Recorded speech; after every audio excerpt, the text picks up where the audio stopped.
Bonjour les amis, comment allez-vous par cette belle journée ensoleillée? Voilà, je vous donne un petit peu de nouvelles concernant l'avancement un petit peu d'ici du projet quoi. Et voilà, je sais bien que vous aurez préféré avoir quelque chose de plus physique, plus concret quoi, qui avance plus vite. Mais voilà, je fais selon mes moyens, selon mes capacités financières et question de temps aussi. Donc voilà, j'ai acheté les pose-pieds en aluminium, ils coûtent pas très cher. Et voilà, je trouve qu'ils sont bien quand même, ils sont fins, ils sont ce qu'il faut quoi, il y a ce qu'il faut quoi, c'est bon. Juste que voilà, ils sont un petit peu larges quand on les met dans l'axe, dans l'axe pédalier. Mais moi, ce que je fais, ben, je découpe des feuilles d'aluminium avec une canette de coca ou quoi, puis je les mets. Et alors, et dans le filet, ben, je mets de la Loctite. Maintenant qu'ils sont nouveaux, comme ça c'est tout propre et ça sèche bien et ça colle bien et ça bouge plus. Donc là, voilà, là c'est ferme. Ça bouge plus du tout, c'est solide. Je trouve qu'ils sont aussi un peu mous, l'aluminium qu'ils ont fait est assez mou, donc il faut faire gaffe ici quand vous passez tout près des murs ou des trucs. Ouais, ça peut griffer. Donc j'ai modifié aussi un petit peu la pédale de lanceur. Je l'ai plié un petit peu pour qu'elle soit plus vers l'extérieur. Vu que mon pied il arrive plus ou moins ici, là vous voyez. Donc j'essaie de le mettre de la trajectoire. Quoi encore? Ouais, voilà, j'ai avancé ici dans la pâte. J'ai fait la deuxième.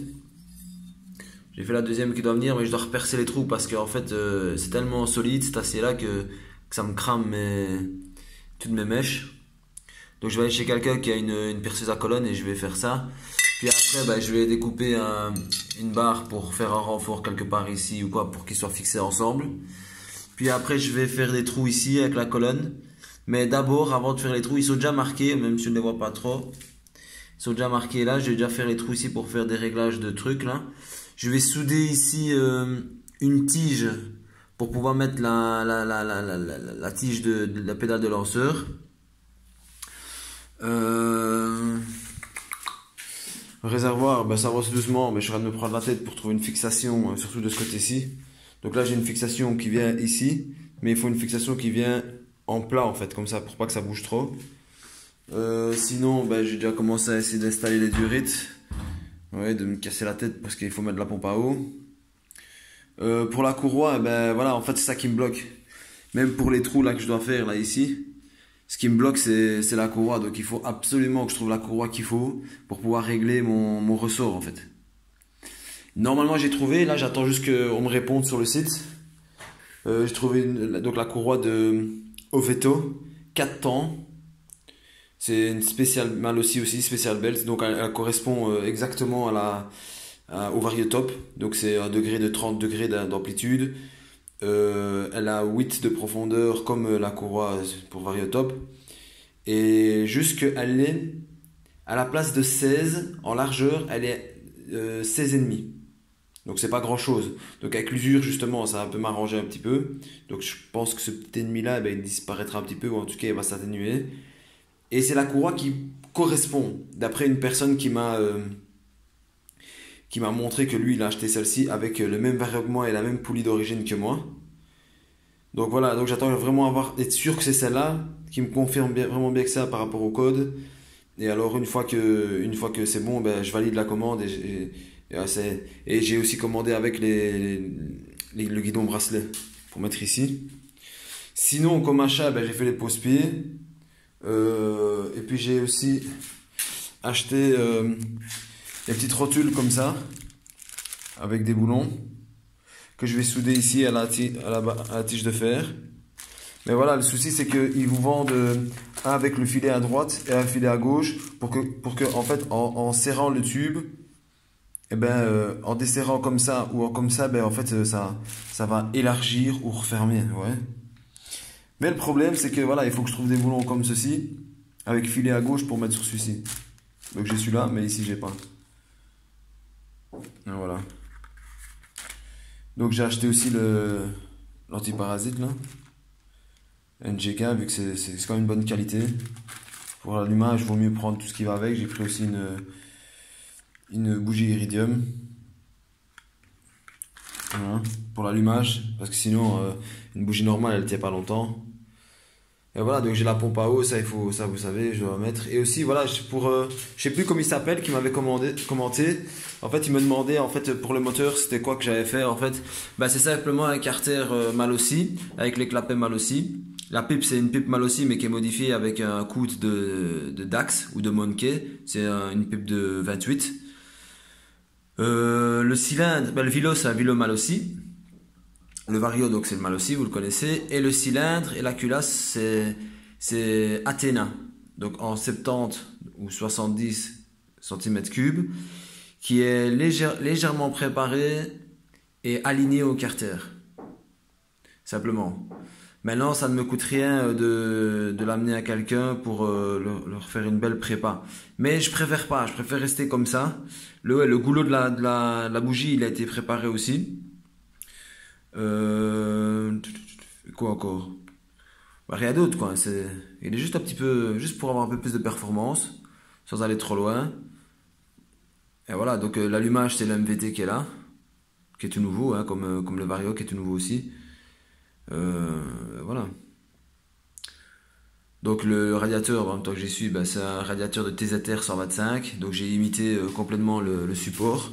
J'ai fait exactement le même en faisant ici des blocs. Fait un blocage avec une rondelle et puis les sealer blocs qui vont avec, un filet. Voilà, hop. Ici aussi, ouais. Bah là, j'ai dû le refaire, là. Hop.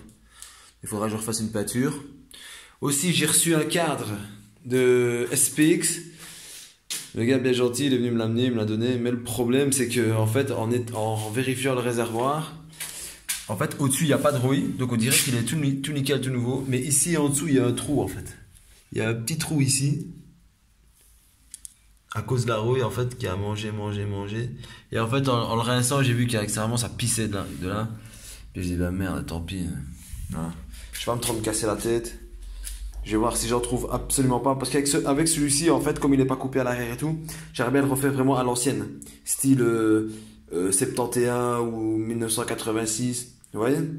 Avec le brossillon comme ça je m'en fous, ça se verra pas trop. Donc vraiment avec les caches à l'ancienne. Vraiment à couleur à l'ancienne. Vraiment tout à l'ancienne.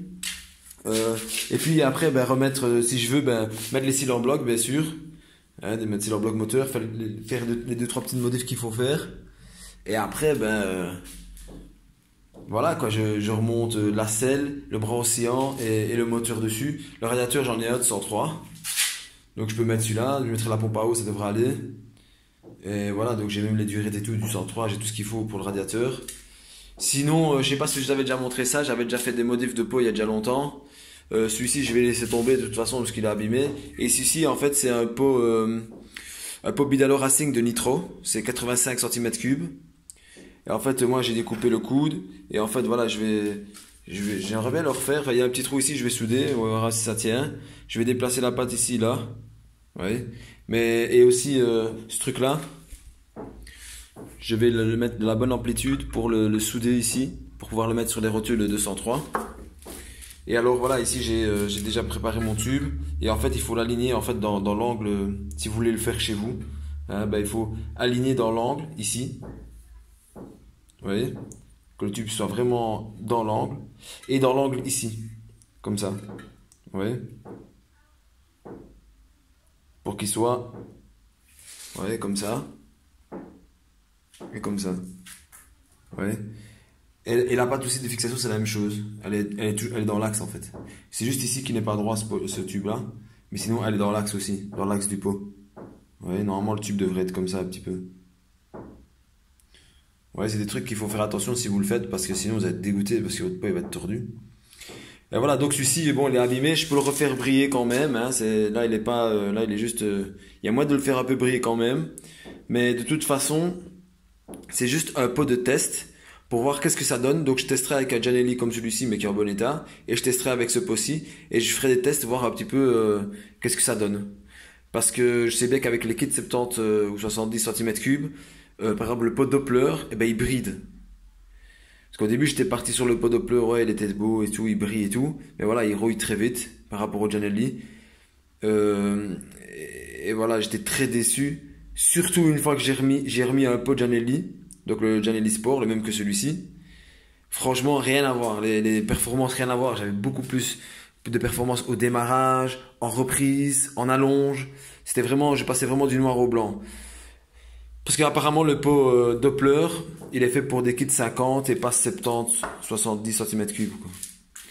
Donc voilà, donc le pot Giannelli, ben, je ne sais pas s'il le bride. Le pot Doppler, c'est sûr, certains, ils brident les kits 70. Mais le Giannelli, lui, il bride pas du tout, lui. Ça va super bien. Il faut toujours faire attention aussi de faire attention au giggler aussi, parce que si vous oubliez de changer le giggler en changeant de pot, il peut arriver que ça fasse un serrage. C'est ce qui m'est arrivé d'ailleurs.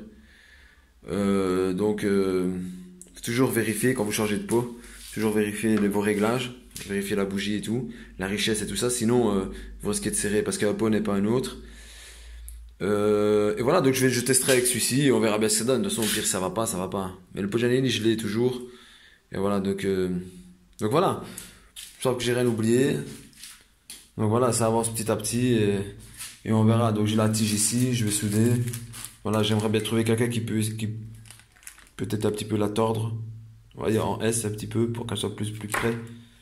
Puis je vais voir quoi. Donc voilà, j'attends la réponse pour la courroie. Et une fois que j'aurai la courroie, je saurai quoi faire. Donc voilà, une fois que j'ai la courroie, c'est comme ça, les protos, c'est toujours comme ça, il y a toujours un truc qui bloque l'autre. Et voilà, c'est la courroie qui va me donner en fait le pas pour pouvoir continuer à faire mon support de moteur et ainsi de suite. Ben voilà, je vous remercie d'aimer mes vidéos et à bientôt. Salut!